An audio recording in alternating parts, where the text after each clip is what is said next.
Frontline workers across the state are taking a stand against vaccine mandates as deadlines loom to receive dose 1. We looked at the law and the law said you can't do it.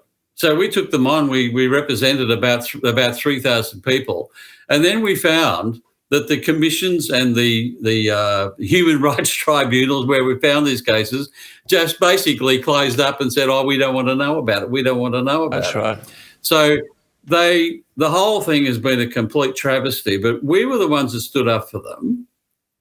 And in Queensland, there's about 3,000 nurses who are all qualified, all want to go back. Are you saying that as I speak to you tonight, there are 3,000 nurses, did you say 3,000 nurses in Queensland? In Queensland. Unable Yes. to get return to their employment because they're not vaccinated? Correct.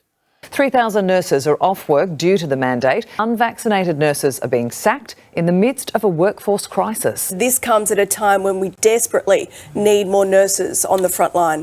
People watching you tonight just can't believe this. That's why I've done this again. I've spoken so many times on this program. I spoke, Graeme, recently to a former employee of New South Wales Ambulance, a paramedic, terrific and distinguished career, can't get a job anywhere because he's not vaccinated. His wife is a registered nurse with a postgraduate diploma in acute care, a master's degree in clinical teaching, husband and wife, 6 children, can't get a job. Patients are dying, right, because there's just a desperate shortage of nurses. We have enough nurses here in Queensland. Oh, we always need more. The union says it has repeatedly raised serious concerns regarding unsafe workloads and dangerous understaffing. God knows how many nurses across Australia and teachers and policemen and women are still unemployed because they're not vaccinated. And Ellen, these people are what you and I would call conservatives. Yes. Right? These are people that had the courage and strength and believed in their own,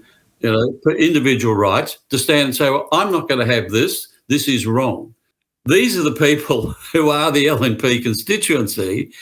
All the LNP's got to do is say, hey, guys, we've made a mistake. We now support you and start yelling and screaming. Yeah. The LNP have got to wake up and say, excuse me, this is our constituency. Things have changed. These people need to be brought back to work. Definitely. But they won't do it. Definitely. They were told, they were protesting. Cowards. These people unemployed were protesting because they didn't believe that vaccination would stop transmission. That's what they were told. I don't want to know about it, they said, which is their personal entitlement. And they have now been discriminated and continue to be discriminated against in a democratic society. I honestly do not know what can be done for these people, but it's a disgrace, a disgraceful treatment of decent Australians. People are still being rejected in employment because they're not vaccinated. Beyond belief. Democratic Australia, I don't think so.